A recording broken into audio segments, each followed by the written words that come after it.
નમસ્કાર, આપ જોઈ રહ્યા છો ન્યૂઝ 18 ગુજરાતી। આપની સાથે હું છું પ્રીતિ તિવારી। સમાચારની શરૂઆતમાં વાત કરીશું રાજકોટ કે જ્યાં રીબડા ગામે પેટ્રોલ પંપ પર ફાયરિંગની ઘટના સામે આવી છે। બુકાનીધારી 2 જેટલા શખ્સોએ એક રાઉન્ડ ફાયરિંગ કર્યું। અનિરુદ્ધસિંહ જાડેજાના ભત્રીજા જયદીપસિંહ જાડેજાના પેટ્રોલ પંપ પર ફાયરિંગ થયું। ફિલ્મમેન જાવેદ સંધી દ્વારા ફાયરિંગ કરનારા પૂર્વ ધારાસભ્યના માણસો હોવાની શંકા વ્યક્ત થઈ રહી છે। પોલીસ સમક્ષ હાલ આ શંકા વ્યક્ત કરવામાં આવી છે। બનાવ સંદર્ભે ગોંડલ તાલુકા પોલીસ સ્ટેશન ખાતે ફરિયાદ પણ નોંધાઈ છે। રાત્રિના 1 વાગ્યા આસપાસ આ બનાવ બન્યા હોવાનું સામે આવ્યું। કયા કારણોસર ફાયરિંગની ઘટના બની તે અંગે પોલીસ દ્વારા તપાસ શરૂ કરવામાં આવી છે।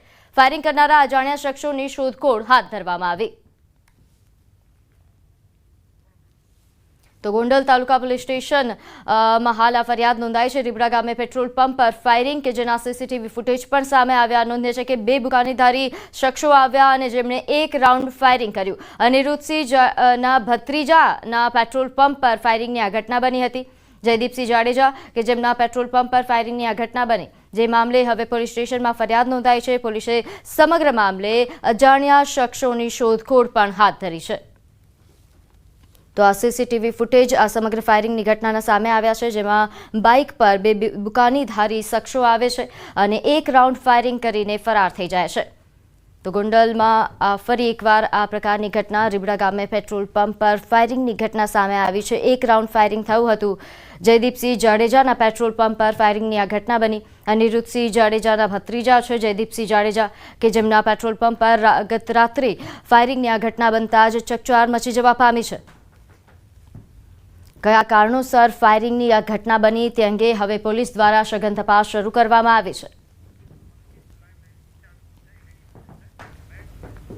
તો આ સમગ્ર મામલે વધુ વિગત સાથે આપણી સાથે સંવાદદાતા અંકિત પોપટ લાઈવ જોડાઈ ગયા છે।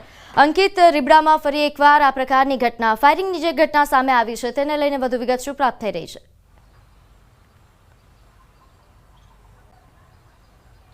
ચોક્કસ ખાસ કરીને વાત કરવામાં આવે તો જે ઘટના બની છે તે રાજકોટ ગ્રામ્ય પોલીસની હદમાં જે ગોંડલ તાલુકા પોલીસ સ્ટેશન આવે છે ત્યાં ગોંડલ તાલુકા પોલીસ સ્ટેશનની હદની અંદર જે રીબડા ગામ આવે છે ત્યાં રીબડા ગામે ગઈકાલે મોડી રાત્રે એટલે કે રાત્રિના 1 વાગ્યા આસપાસ મોટરસાયકલની અંદર 2 બુકાનીધારી શખ્સો આવે છે ને ત્યારબાદ તેમના દ્વારા એક રાઉન્ડ છે તે ફાયરિંગ કરવામાં આવે છે। ફાયરિંગ કરનારાઓનું જે હેતુ છે તે માત્ર ડરાવવાનો હોય તે પ્રકારનું લાગી રહ્યું છે, કારણ કે સીસીટીવીમાં સ્પષ્ટપણે જોઈ શકાય છે કે પેટ્રોલ પંપની અંદર જે ફિલરમેન છે કે જે ઓફિસની અંદર બેઠો બેઠો પોતાનું જે મોબાઈલ ફોન છે તે જોઈ રહ્યો હોય છે ને ત્યારે જ રાત્રિના 1 વાગ્યા આસપાસ 2 જેટલા બુકાનીધારી શખ્સો આવે છે ને તેમના દ્વારા એક રાઉન્ડ છે તે ફાયરિંગ કરવામાં આવે છે।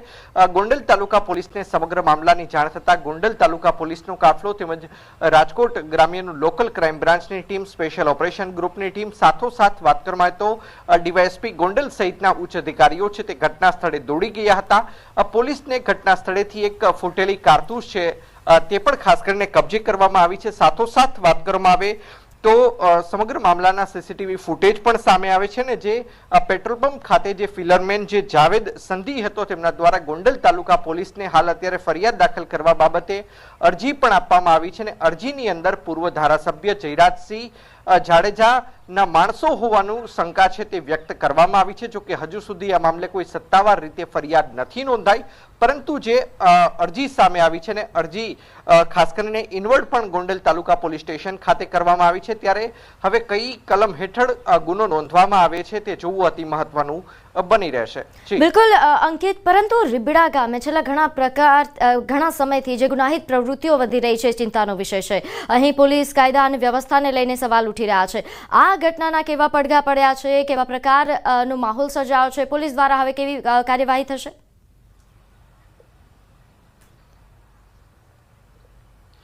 ચોક્કસ ખાસ કરીને વાત કરવામાં આવે તો જે પ્રકારના સીસીટીવી ફૂટેજ સામે આવ્યા છે, જે ઘટના સામે આવી છે ને ત્યારબાદ રાજકોટ ગ્રામ્ય પોલીસ દ્વારા હાલ તપાસ છે તે શરૂ કરવામાં આવી છે।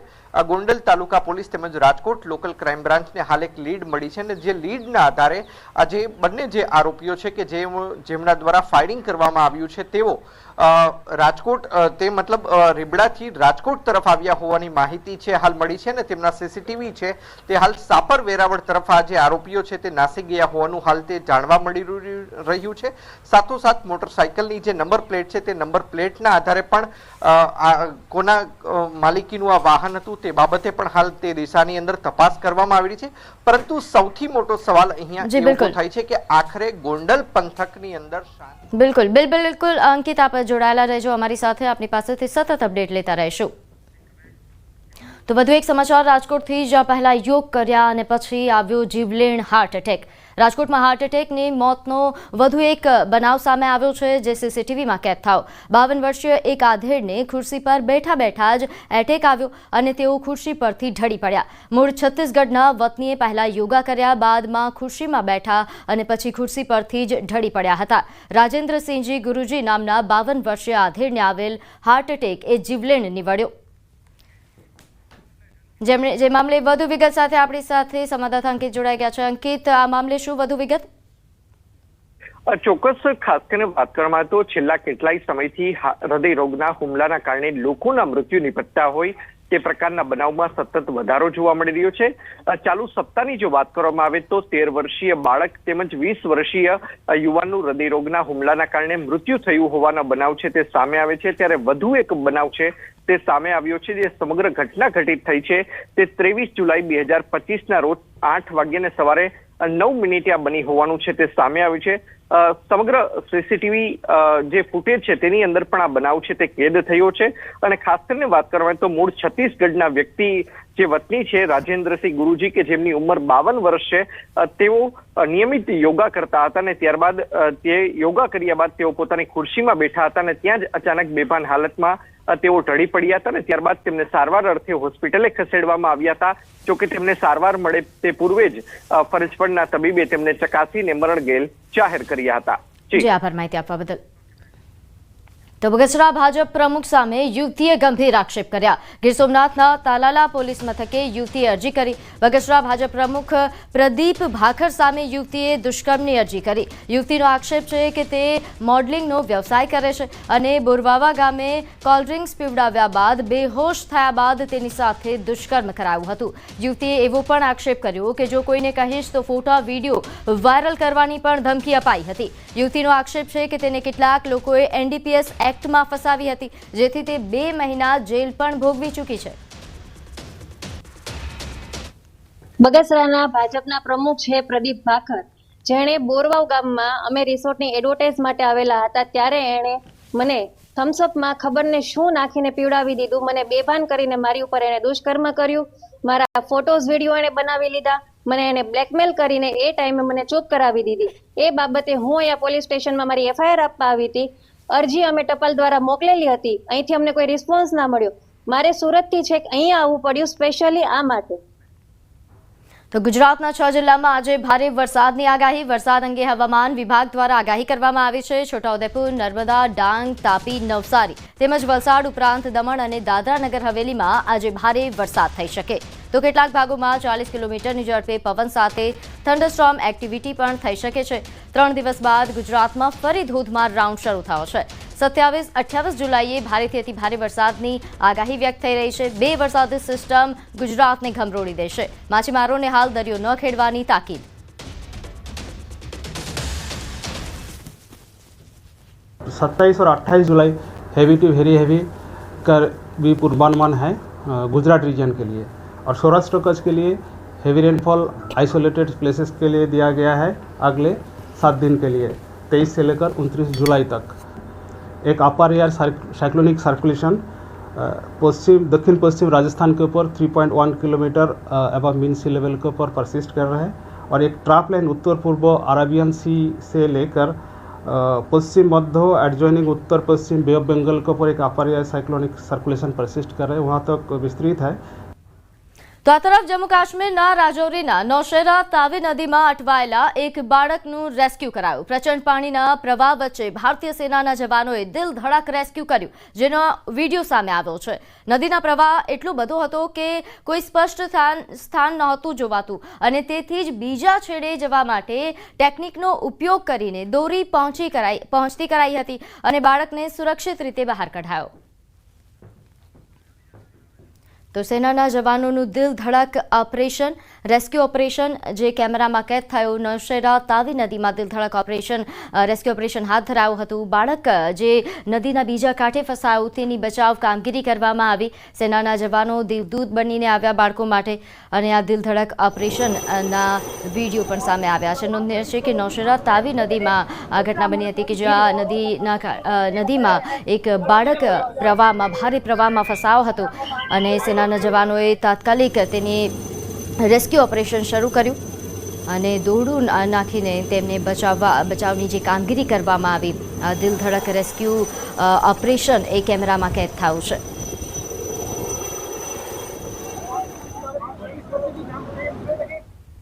આગળ વાત કરીએ અલ-કાયદા સાથે સંકળાયેલા આતંકીઓની સઘન પૂછપરછ. 4 આતંકીઓ અંગે આજે થઈ શકે મોટા ખુલાસા. એટીએસની તપાસમાં ચોંકાવનારા ખુલાસા થયા. મોહમ્મદ કૈફના ફોનમાંથી અનેક શંકાસ્પદ વસ્તુઓ મળી આવી. કૈફનો હથિયારો સાથેનો વિડીયો પણ મળી આવ્યો. એટીએસ અને દિલ્હી સ્પેશિયલ ટીમ હથિયારોની તપાસમાં જોડાઈ છે. હથિયાર કબજે કરવાની કાર્યવાહી શરૂ કરશે. ચારેય આરોપીઓ હાલમાં 14 દિવસના રિમાન્ડ પર. અલ-કાયદાના સંપર્કમાં આવ્યા બાદ આતંકીઓ કટ્ટરપંથી બની ગયા હતા અને તેઓ વોટ્સએપ ગ્રુપ પર ચેટ કરીને અન્ય લોકોને પણ જોડતા હતા. ગુજરાત એટીએસ લાંબા સમયથી તેમના પર નજર રાખી રહ્યું હતું.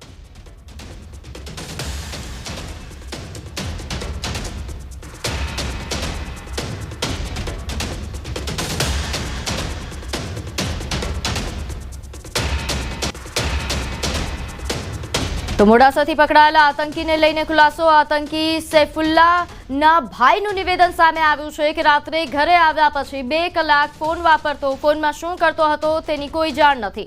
તેની પ્રવૃત્તિથી પરિવાર અજાણ છે. 1.5 વર્ષથી ફર્નિચરની દુકાનમાં કામ કરતો હતો.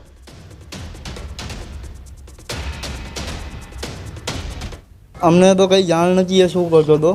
એની જોબ પરથી કાલે 9:30 વાગે પોલીસ ઉઠાવી ગઈ. કાલે સાંજે 7:30 વાગે અમારો ફોન આવ્યો એટીએસ પછી કે તમારા ભાઈને અમે પૂછતાછ કરવા વાસ્તે ઉઠાવ્યા છે. ખાલી એ ગજાલી ફર્નિચરમાં જતો હતો, ત્યાં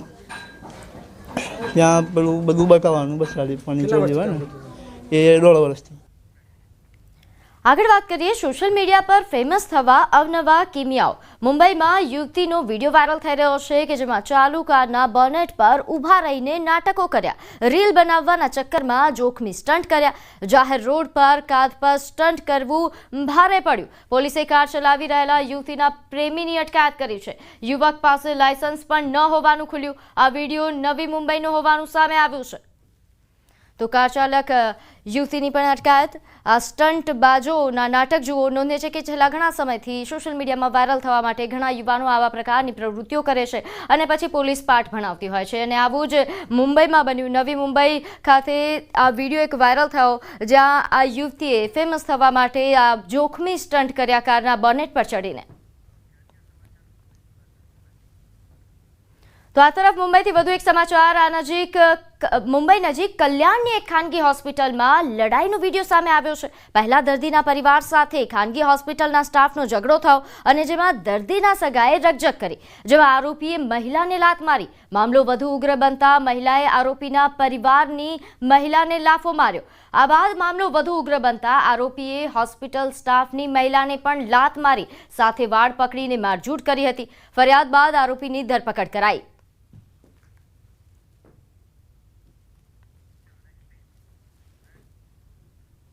આગળ વાત કરીએ દાહોદ જિલ્લાના સંજેલી ગામમાં અસામાજિક તત્વોનો આતંક વધી ગયો છે. પોતાના ખેતર પાસે ઉભેલા વ્યક્તિ પર અસામાજિક તત્વોએ જીવલેણ હુમલો કર્યો. અસામાજિક તત્વોએ ખેતર માલિકના ખેતરની વાડ પણ તોડી પાડી. હુમલામાં ઘાયલ ખેતર માલિક જીવ બચાવીને ભાગ્યો. મારામારીનો સમગ્ર વિડીયો સોશિયલ મીડિયામાં વાયરલ થયો છે. સંજેલી પોલીસે સમગ્ર મામલે તપાસ હાથ ધરી. તો સંજેલી ગામમાં અસામાજિક તત્વોનો ત્રાસ, ખેતર માલિક પર હુમલાનો આ વિડીયો પણ સામે આવ્યો છે. નોંધનીય છે કે અહીં વાડ પણ આ અસામાજિક તત્વો દ્વારા તોડી પાડવામાં આવી હતી. સમગ્ર મામલે હાલ ગામમાં ચકચાર મચી છે. આગળ વાત કરીએ મહત્વના સમાચાર વડોદરાથી સામે આવી રહ્યા છે. વડોદરા મનપાના કૌભાંડમાં સીએમએ રિપોર્ટ મંગાવ્યો. ફાયરના સંસાધનો ખરીદવામાં મોટું કૌભાંડ છે, જેનો આક્ષેપ થઈ રહ્યો છે. ગેરરીતિ મામલે સીએમએ રિપોર્ટ મંગાવ્યો છે. મનપા કમિશનર અરુણ મહેશ બાબુના તપાસના આદેશ. ડેપ્યુટી કમિશનરને તપાસ સોંપવામાં આવી. 8 થી 10 ગણા ભાવે સાધનોની ખરીદીની ગેરરીતિ સામે આવી. 3.17 કરોડના સાધનો 10 ગણા ભાવે ખરીદાયા. આ મહત્વના સમાચાર. 280ની સિસોટી 3238માં ખરીદી કરાતી હોવાનો પણ ભાંડો ફૂટ્યો છે. આ ફાયર વિભાગનો ભાંડો છે જે ફૂટવા પામ્યો છે, જેને લઈને હવે તપાસનો રિપોર્ટ પણ મુખ્યમંત્રી દ્વારા મંગાવવામાં આવ્યો. 1395ની કિંમતની પાણીની બોટલના 3639.71 રૂપિયા ચૂકવાયા. તો દાહોદની એસબીઆઈ બેંકમાં 5 કરોડથી વધુનું લોન કૌભાંડ સામે આવ્યું. તત્કાલીન મેનેજરે બોગસ પગાર સ્લીપ અને દસ્તાવેજોના આધારે 5 કરોડથી વધુની લોન મંજૂર કરી. 30 જેટલા અરજદારોને 5 કરોડથી વધુની લોન મંજૂર કરી બેંક સાથે છેતરપિંડી કરી. દાહોદ બ્રાન્ચમાં નિયમ વિરુદ્ધ જઈને કરોડોની લોન અપાઈ. વડોદરાના સમાસાવલી રોડ પર રહેતા ગુરમીતસિંહ 2022 થી 2024 સુધી દાહોદની બ્રાન્ચના મુખ્ય બ્રાન્ચ મેનેજર હતા.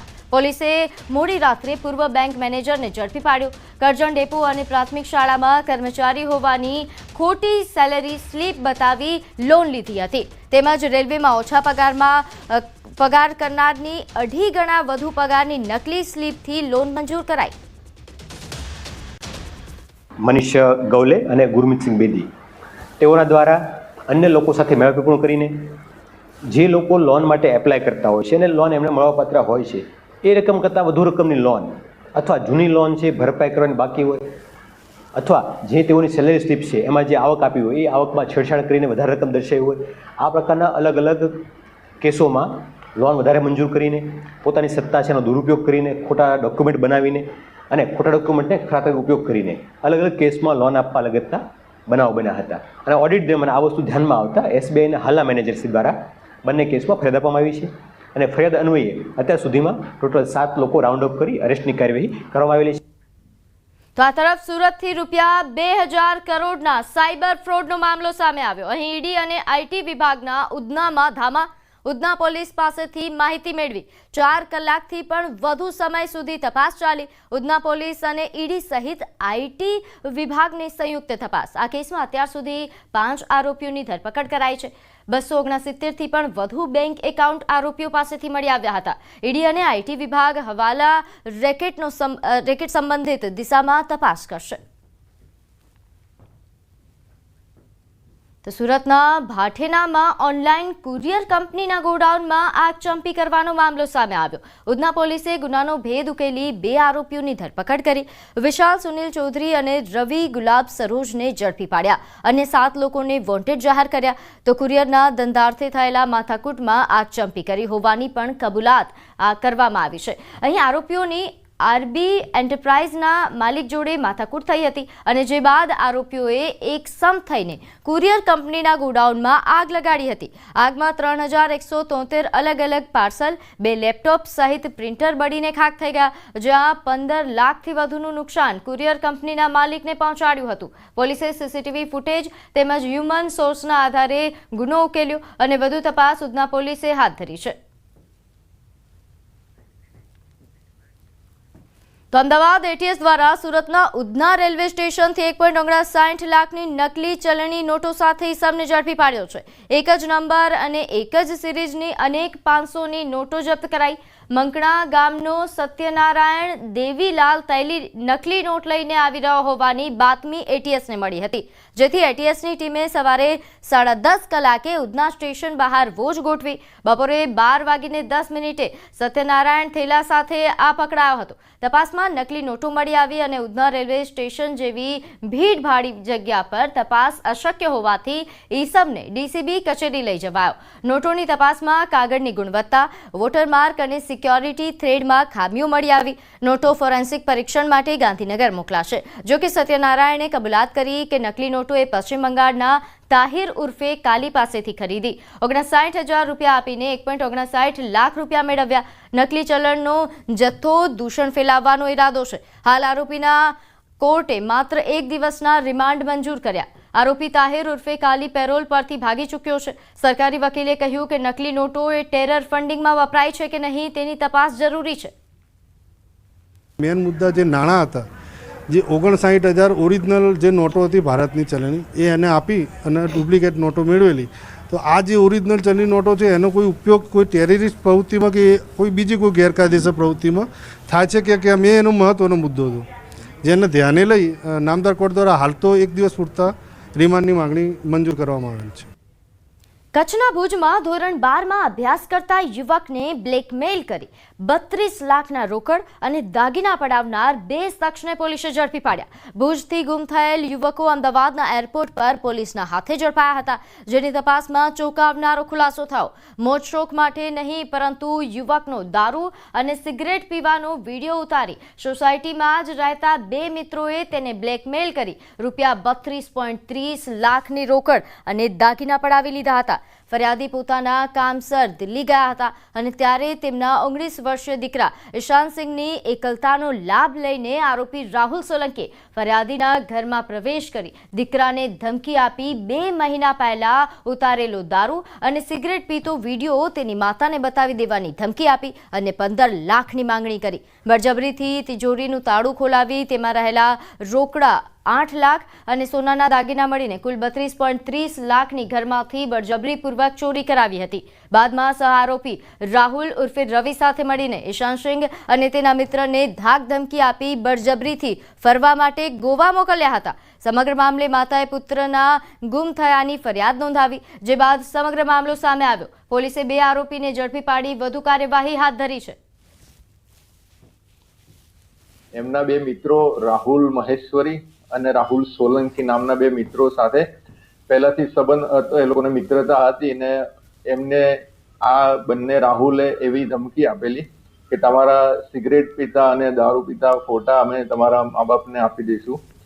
એમ કરીને એમની પાસેથી આ જે ફરિયાદી કોઈ કામ અર્થે દિલ્હી ગયા હતા અને એમની ગેરહાજરીમાં આ છોકરાઓ પાસેથી તિજોરીની લોકરની ચાવી મેળવી લીધી અને એક બીજા સરદારજીને બોલાવીને એ ચાવીની ડુપ્લિકેટ ચાવી બનાવડાવીને આ તિજોરી ખોલીને એમાંથી રોકડા રકમ 8 લાખ અને દાગીના એ બધું એ લોકો ચોરી કરીને લઈ ગયા હતા. આગળ વાત કરીએ, બ્રિટન પહોંચેલા પીએમ મોદીનું ભવ્ય સ્વાગત કરવામાં આવ્યું. ભારતીય સમુદાયના લોકોએ પીએમનું સ્વાગત કર્યું. આજે પીએમ મોદી બ્રિટનના પીએમ કીર સ્ટારમરને મળશે. બંને દેશો વચ્ચે દ્વિપક્ષીય વાટાઘાટો થશે. ભારત અને યુકે વચ્ચે FTA પર હસ્તાક્ષર થશે. તો આજે પીએમ મોદી બ્રિટનના પીએમ ને મળવાના છે. નોંધે છે કે બ્રિટનમાં વડાપ્રધાનનું ભવ્ય સ્વાગત કરવામાં આવ્યું હતું. ભારત અને યુકે વચ્ચે FTA પર આજે હસ્તાક્ષર પણ થશે. ખૂબ જ મહત્વપૂર્ણ દિવસ આજે છે. બંને દેશો વચ્ચે દ્વિપક્ષીય વાટાઘાટો થશે. તો મુખ્યમંત્રી ભૂપેન્દ્ર પટેલ આજે નડાબેટની મુલાકાત લેશે. ત્યારે સીએમ ઉત્તર ગુજરાતના સરહદી ગામ સુઈગામથી બનાસકાંઠા જિલ્લાને રૂપિયા 358 કરોડથી વધુ રકમના વિકાસ કાર્યોની ભેટ આપશે. આ વિકાસ કાર્યોના લોકાર્પણ ખાતમુહૂર્ત કર્યા બાદ તેઓ નડાબેટ બોર્ડર આઉટપોસ્ટ ખાતે બોર્ડર સિક્યોરિટી ફોર્સના જવાનો સાથે સંવાદ સાધશે. મુખ્યમંત્રી ભૂપેન્દ્ર પટેલ નડેશ્વરી માતાના મંદિરે દર્શન પણ કરશે. મુખ્યમંત્રીની નડાબેટ મુલાકાત પૂર્વે BSFના જવાનોએ અને સ્થાનિક ગ્રામજનોએ ઓપરેશન સિંદૂરના સંસ્મરણો વાગોળ્યા હતા. સરહદી વિસ્તારના નિવૃત્ત જવાનો અને અમારા નિવૃત્ત જવાનોના જે સભ્યો હતા એ લોકોએ પોલીસ, BSF અને આર્મીને બરાબર સહકાર આપ્યો. પોલીસની સાથે રહી અને જે જાણ અજાણ અને સરહદી ગામમાં આતંકવાદી ઘૂસણખોર ન ઘૂસે એના માટે સાથે રહી અને દરેક જવાને પોલીસને સહકાર આપ્યો, BSF ने साथ आप्यो અને સાથે રહીને हिम्मत राखी. हमारे जवानों ने विषम परिस्थितियों में भी अनुशासन व समर्पण के साथ अपने कर्तव्यों का निर्वहन किया. ऑपरेशन सिंदूर के दौरान गुजरात राज्य के नागरिक प्रशासन ने सीमा सुरक्षा बल को उत्कृष्ट सहयोग प्रदान किया है. તો આગળ વાત કરીએ આણંદની ગંભીરા બ્રિજ દુર્ઘટના બાદ નોકરિયાત વર્ગની મુશ્કેલીમાં વધારો થયો છે। આણંદ તરફથી પાદરા તાલુકામાં નોકરી અર્થે આવતા યુવાનો નાવડીમાં જઈ રહ્યા હોય તેવો વિડીયો વાયરલ થયો। બ્રિજ તૂટી જતા હવે સ્થાનિકો અવરજવર માટે નાવડીનો સહારો લઈ રહ્યા છે। હાલ તો નોકરી કરવા આવતા યુવાનો નાવડીમાં મુસાફરી કરી રહ્યા હોય તેવો વિડીયો વાયરલ થઈ રહ્યો છે।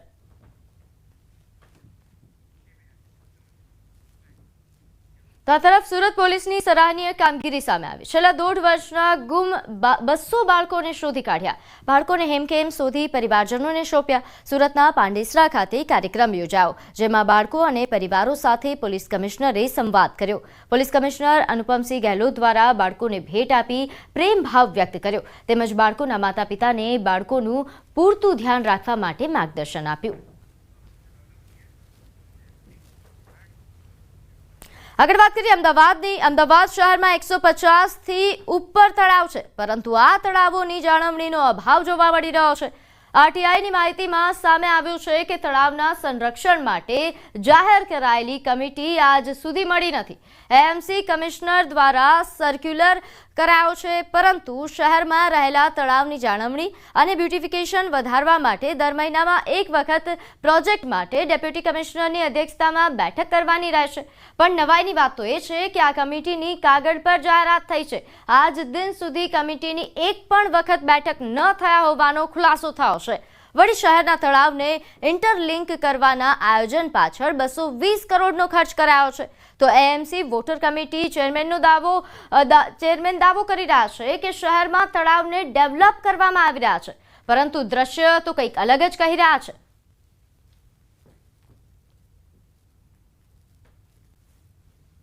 નીચે વોર્ડ લેવલમાંથી જ્યારે માહિતી મળી ત્યારે અમને એવો ખ્યાલ આવ્યો કે નીચે વોર્ડમાં તો એક પણ બેઠકો થઈ નથી। આ તમામ જે આયોજન હતા એ 3 લેવલે થયા હતા, વોર્ડ લેવલે, ઝોન લેવલે અને પ્રોજેક્ટ લેવલે। તમામ 48 વોર્ડમાં કોઈ માહિતી ભેગી થઈ નહીં, કાં તો મિટિંગો નથી કરવામાં આવી। પ્રોજેક્ટ જે ઝોન લેવલ હતું એ ઝોન લેવલ પર બી એડિશનલ સિટી ઇજનેરની જવાબદારી હતી કે પ્રોજેક્ટમાંથી તમામ વોર્ડમાંથી તમામ માહિતીઓ એકત્રિત કરી અને તેને પ્રોજેક્ટ ડિપાર્ટમેન્ટમાં મોકલવામાં આવે, પરંતુ એમના તરફથી પણ કોઈ પણ મિટિંગોનું આયોજન નથી થયું। મહાનગરની અંદર આપણે જે તળાવો છે એ તળાવોનું ઇન્ટરલિંકિંગ કરી રહ્યા છીએ। દરેક વોર્ડની અંદર જે તળાવ આવે એનું ઇન્ટરલિંકિંગ કરી રહ્યા છીએ અને સાથે સાથે એને વિકાસનું કામ પણ કરી રહ્યા છીએ, ડેવલપ પણ કરી રહ્યા છીએ। અત્યારે હાલ મહાનગરમાં જે કામગીરી, જે ઇન્ટરલિંકિંગની કામગીરી છે એ લગભગ 32 તળાવોની કામગીરી પૂર્ણ થઈ છે, 12મા કામ ચાલુ છે અને 22ની અંદર આયોજન હેઠળ છે। આમ કુલ 66 તળાવોનું કામ ઇન્ટરલિંકિંગનું હાથ ધરેલું છે। રાજકોટ જિલ્લાનું જેતપુર એ કોટન પ્રિન્ટિંગ ક્ષેત્રે મોખરે છે, પરંતુ હાલ તેમાં મંદીનો માહોલ ચાલી રહ્યો છે। સાડી ઉદ્યોગમાં સતત સાડીના કાપડમાં થતા ભાવ વધારાના કારણે મંદીનો માહોલ જોવા મળી રહ્યો છે। એક તરફ કાપડના ભાવમાં વધારો તો બીજી તરફ ખરીદીમાં પણ ઘટાડો થયો છે। થોડા સમયથી કાપડના ભાવમાં વધારો જોવા મળી રહ્યો છે। જેતપુરમાં 1400 કરતાં વધુ કારખાનાઓ આવેલા છે, જેમાં મોટાભાગના કારખાનાઓમાં મંદી જોવા મળી રહી છે। કાપડના ભાવમાં વધારાની સાથે અહીં જે પ્રિન્ટિંગ કાપડનું ઉત્પાદન થાય છે તેમાં 1 મીટરમાં 4 રૂપિયા જેટલો વધારો થઈ ગયો છે, જેને લઈને માંગમાં પણ ઘટાડો થયો। હમણાં થોડા દિવસ પહેલાં કપડાના ભાવ બહુ વધી ગયા છે કોટનના, ને કપડું મળતું નથી, જેના હિસાબે અત્યારે થોડો મંદીનો માહોલ છે અને થોડું ઘણું જે કામ છે એમાં કારીગરો નથી મળતા। બાકી તો થોડું વરસાદી વાતાવરણમાં તો આમે કામ ઓછું થાય છે, પણ જે હોવું જોઈએ કામ અત્યારે છે નહીં। અત્યારે સાહેબ એટલી બધી ભયંકર મંદી છે, સાતમ આઠમના તહેવારો પણ આવે છે, તો આ તમે જોઈ શકો છો અમારે ગ્રાહકની વાટ જોઈને બેસવું પડે છે। એક ટાઈમ હતો, એક સમય હતો કે અમે દુકાન લગભગ ફૂલ થઈ જાય તો બંધ કરી દેતા હતા કે ભાઈ પછી આવજો। સાતમ આઠમના તહેવારો આવે છે, પ્લસ બીજા તહેવારો આવે છે, દશામાના વ્રત આવે છે, કોઈ જાતની ગરાગી નથી। ને જેતપુરની અંદર તો ઠીક, પણ ઓલ ઓવર ઇન્ડિયામાં મંદી છે, પણ અમારા જેતપુરમાં તો માત્ર ને માત્ર આની ઉપર જ અમે ડિપેન્ડ હોઈએ છીએ. અમારી પાસે બીજો તો કોઈ સ્કોપ નથી. તો મહેસાણા જિલ્લાના લોકોમાં વિદેશ જવાનો મોહ સતત વધી રહ્યો છે. તેની સામે વિદેશ વાંચકો સાથે છેતરપિંડીના કેસોમાં પણ સતત વધારો થઈ રહ્યો છે. મહેસાણાના વેપારીએ તેમની સોસાયટીમાં રહેતા જગદીશ મોઢના પુત્ર સાથે પોતાના પુત્રને કેનેડા વર્ક પરમિટમાં મોકલવાનું આયોજન કર્યું હતું. તેમણે પોતાની જ સોસાયટીમાં રહેતી અને કે ઓવરસીઝમાં વિઝાનું કામ કરતી દિશા પંચોલી સાથે ઓળખાણ કરાવી વર્ક પરમિટમાં કેનેડા મોકલવામાં 32 લાખના ખર્ચની વાત કરી હતી. બંને 32 લાખની સામે ટુકડે ટુકડે 65.85 લાખ આપ્યા હતા. બાદમાં કબૂતરબાજ એજન્ટ ફરાર થઈ જતા મહેસાણા બી ડિવિઝન પોલીસ સ્ટેશનમાં ફરિયાદ નોંધાઈ. રાધનપુર રોડ ઉપર કે ઓવરસીઝ નામની ઓફિસ છે. મૂળ ઓફિસ તેઓની અમદાવાદમાં છે. તેઓએ તેમને લાલચ આપી અને તેઓને મોકલવાનું વિશ્વાસ અપાવી અને તેઓની પાસેથી છેલ્લા ખાસા ટાઈમની અંદર કુલ 65,80,000 જેટલા રૂપિયા પડાવી લીધા અને તેઓની સાથે વિશ્વાસઘાત અને ચીટિંગ કરેલું જણાવેલ છે.